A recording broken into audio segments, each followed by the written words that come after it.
again, hello, welcome to Prague. Thanks, How are you? I'm good, yeah. So, like I said, we're this is day 5 of our tour, so it's kind of like we're kind of in the flow of things now, but it's still quite early days. So. Yeah, that's why I'm asking, because you've been quite busy this couple of months, really. Yeah. Releasing the album and then touring America, Australia. Yeah, I know. You have also plans coming back to America for the first headline, right? Yeah, in January. Yeah, so it's sometimes it's hard to describe, but I don't know. Like sometimes it's like being on top of a big building, but you've almost got to not look down because when you start paying attention, it's scary, you know. Yeah. But I mean, it's been a fun ride, you know. But the more I think about it, it's like, oh yeah, we have been on tour for like nearly 4 months, and then we go straight back out. You know. What I was thinking, like, what keeps you going? What helps you relax? The shows are the main thing. I think it's the same with anything. I think the best people are the ones who love what they do to the point where it's obsessive. You know, like whether it's like film directors or artists or whatever. You know, I think there are people in this industry who enjoy it, but then we like love it, and I think that essentially turns it from being a job to every night it becomes a passion. You know. That's amazing. So no burnouts yet. Definitely a few, but they've been manageable. So yeah. Okay. And now this is your 4th time in Prague, counting the show God. you played with Electric Callboy here Yeah. in March. So I guess you've had the time to walk around the city a bit. And are there any memories you have connected to Prague, maybe that you would like to share? Yeah, great question. I remember the first time we played Prague was a place called Cross Club, Yeah. I think. And that was quite a funny evening because it was like a bit of a crazy venue, and then in the basement there was like a proper Yeah. crazy. So my initial memory of Prague was like everybody's like crazy, I guess, but it was a really good show. And then more than anything for me, I would say it's a very, very beautiful country, but like in a good way. It's almost like the best looked after kind of traditional European country from where I'm stood, where like it's not like rushing to modernize too much, almost, if that makes sense. Yeah. So you feel like even just being in this venue today, it's like you feel like the history of where you are, and like it's kind of the same with Wales.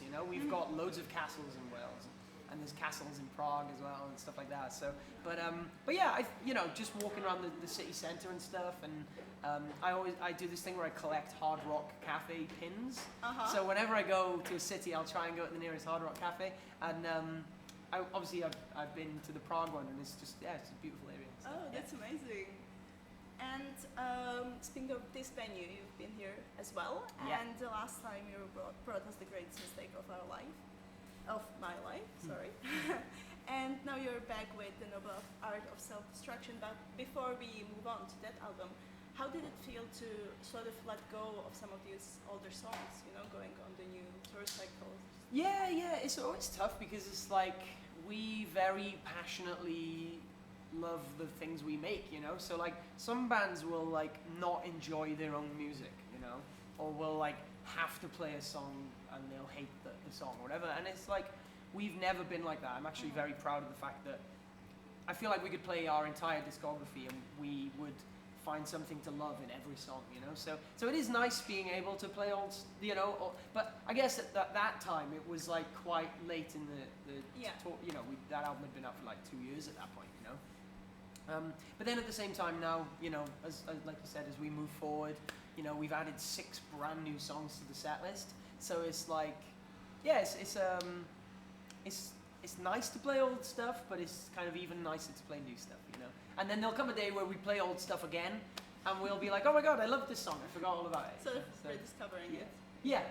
And as you've said, you've added 6 new songs to the set list. So my next question is, isn't it getting harder to put set lists together? Yeah. Especially you being a band where your fan base often loves the deep cuts. Yeah, I know. How does that work? It's really tough. I think, honestly, the hardest part of this band at the moment is like some of our fans love the deep cuts, love the old songs, but I think sadly just more of our fans have just discovered us, I mean, that's the kind of downside to growing almost, is like you know, you hope it's the same people who like the same songs over and over.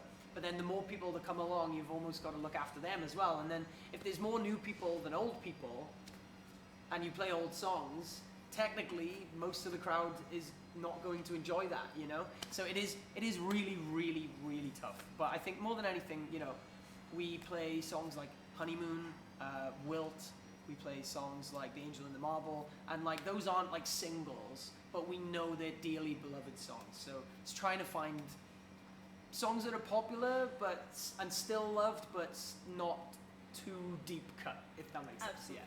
Finding the right balance. Yes, yeah. Yeah, and speaking about the newer songs, which was the song from the new album that you were the most excited to finally play live? Oof.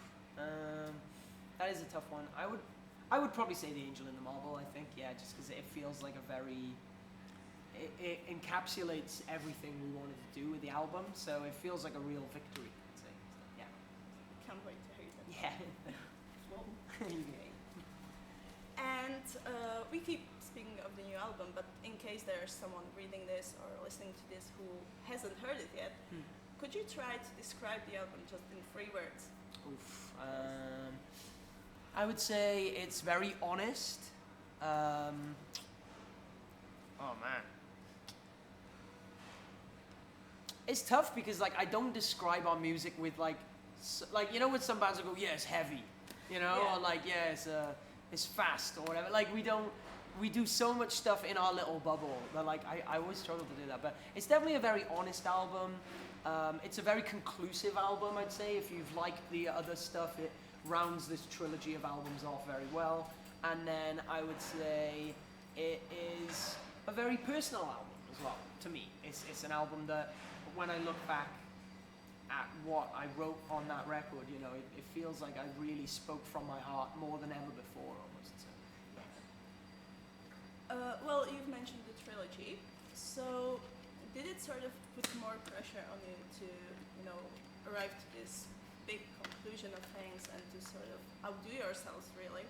Or were you more at ease because you already knew what works, what doesn't, what your fan base really wants? Yeah, good question. I think it was harder because it's just more pressure, you know? It's kind of like,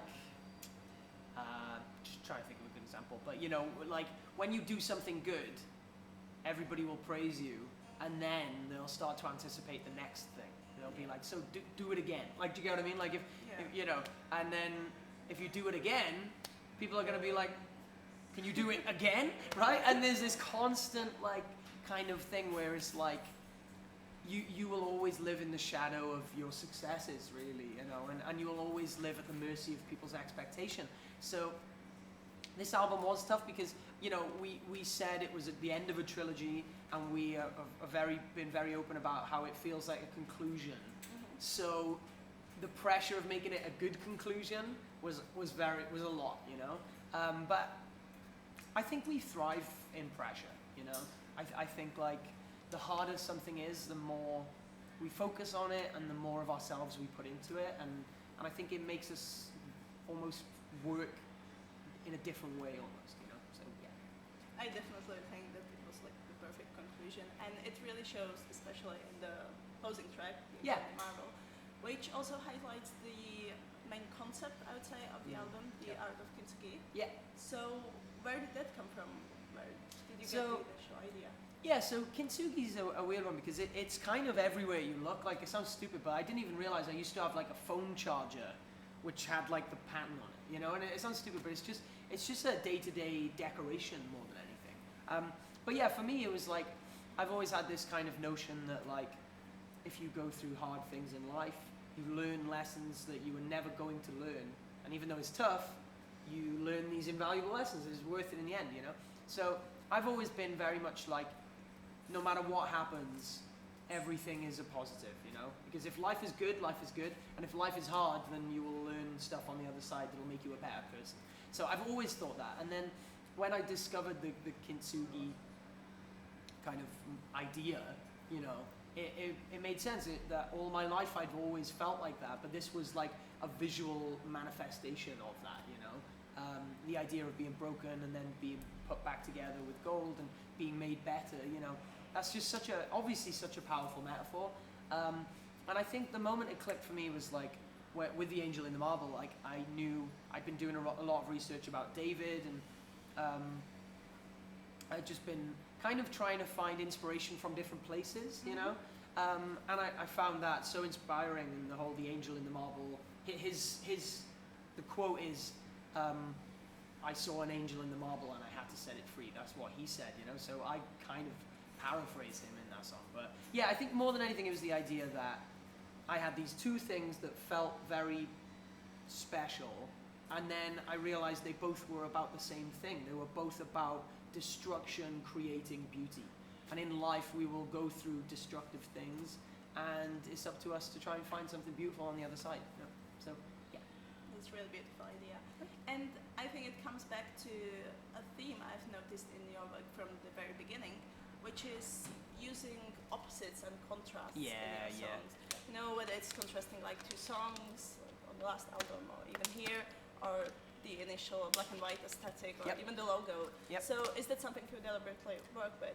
Yeah, I think it's funny because it's like you said, the logo is about duality. You know what I mean? Like the first thing anyone ever saw of our band was this moth that was half dead, half alive, you know? And like you said, the black and white, it's like, so from the very beginning, like duality and like you said, like dynamic and, you know, contrast, they were always so important, you know?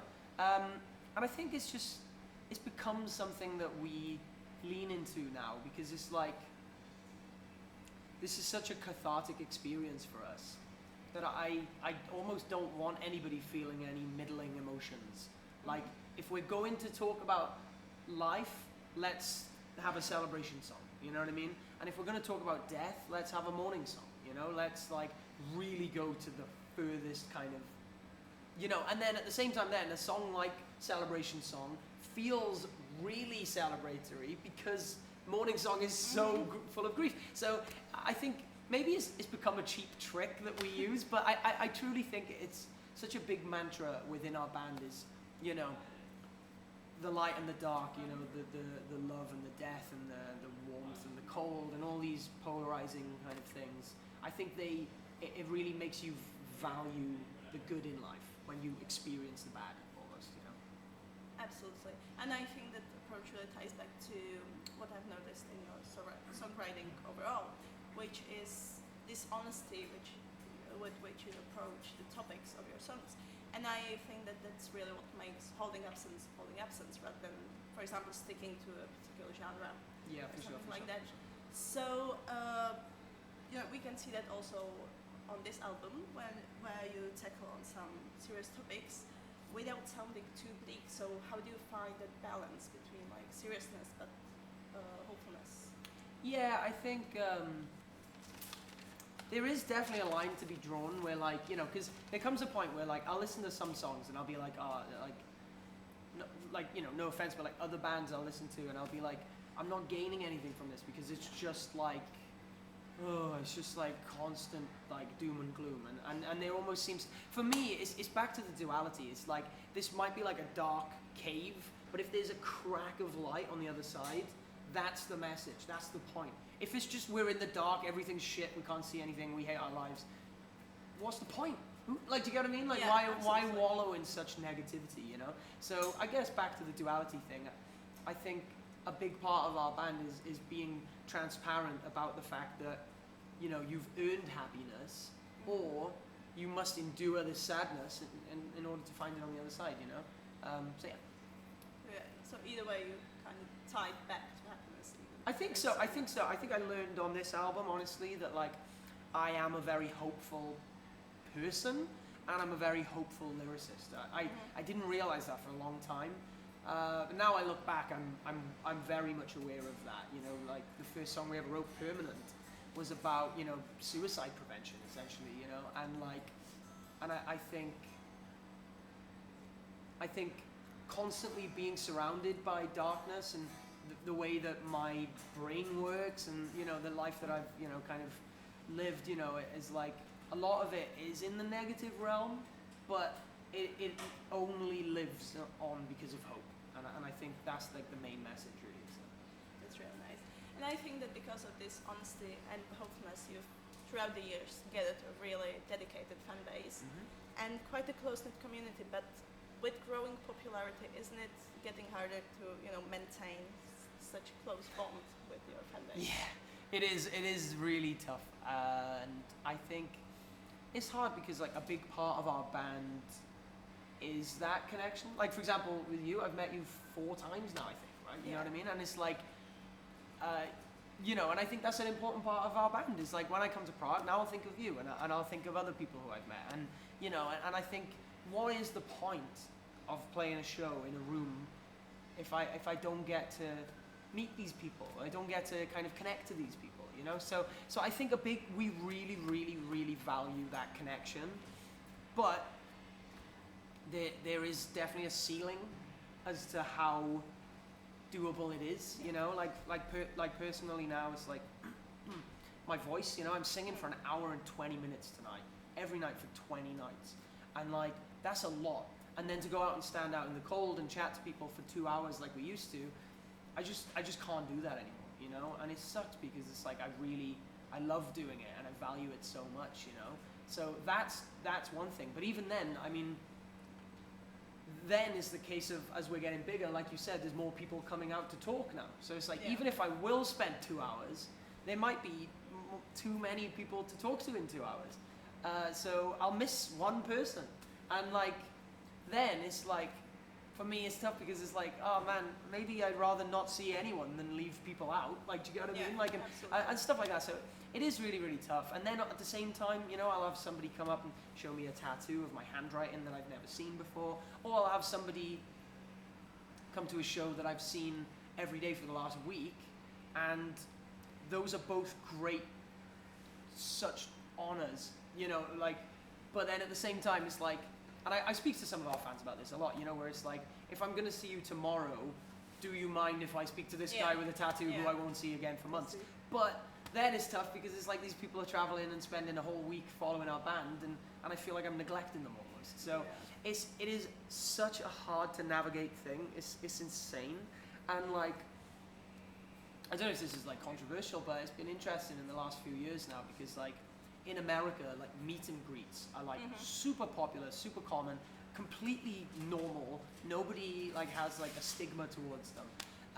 If anything, American fans are like, oh great, I get to meet my favorite band and spend a bit of money on merch or whatever, And I think in the UK and Europe it's very different. And it's tough because we chose not to do it on this tour, and I don't know if we ever will, or I don't know when we ever will, or whatever. And I don't know if that'll disappoint some people, but it's like we're reaching a point where like. We almost have to control that aspect of our band now. It's not about making money. Do you know what I mean? Like, I wish we could do a free meet and greet. But like, the point I'm getting at is like, if someone is coming in for a meet and greet, they're entitled to this much time, this much conversation, whatever. And then if I go out into the cold and there's 200 people, where do I even begin? Do I speak to everyone for this much time, this much blah blah blah? And it's just so hard because you just don't know, and we're trying our best, and we love our fans so much. So I know you've opened a can of worms with this question because I think about it so much. But like, I get it. It's hard to navigate, but it's important to us. I feel like there are other ways that your fan base definitely feels like taken care of, because it's very visible that, for example, try to create like safe spaces in your shows. 100%. And those who follow you on Instagram might know that you have pride flags on your stage.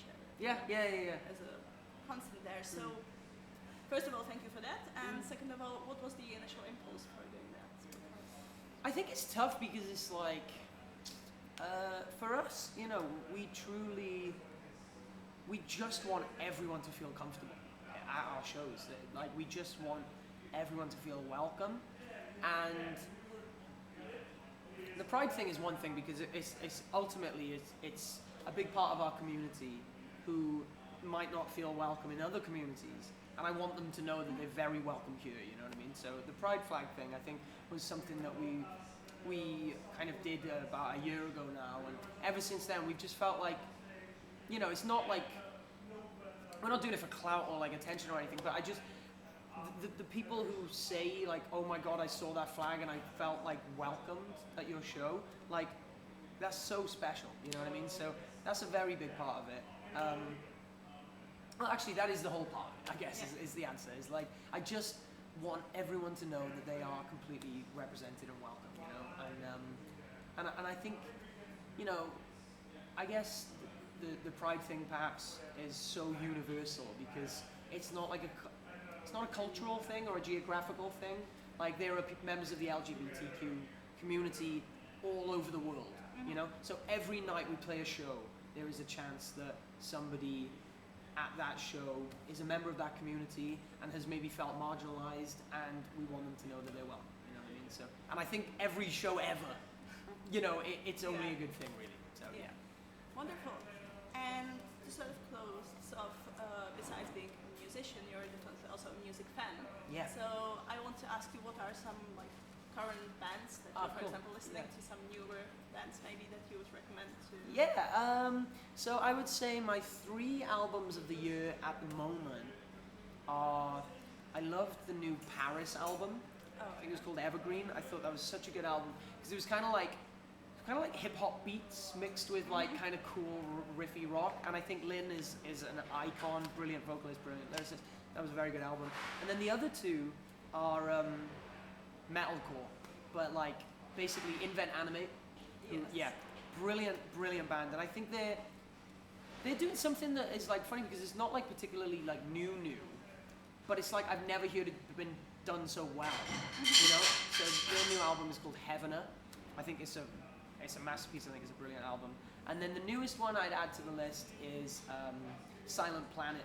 Just released an album called Super Bloom, and that was just like so good because I think that did feel like new. It felt like we're going for this weird kind of like robot voice kind of breakdowns with like dissonant guitars and stuff like that. So those 3. But finally, just to conclude, my favorite band of the last 5 years is a band called Everything Everything. And they've got an album called Raw Data Feel. And it's the album I've listened to more than anything in the last 5 years probably. So I have to get that off my chest. Okay. Awesome. Sorry I talked so much then. Sorry, I was just No, going amazing. for it. Yeah. And talking about other bands, last year you released Split EP with Alpha Wolf. Yeah.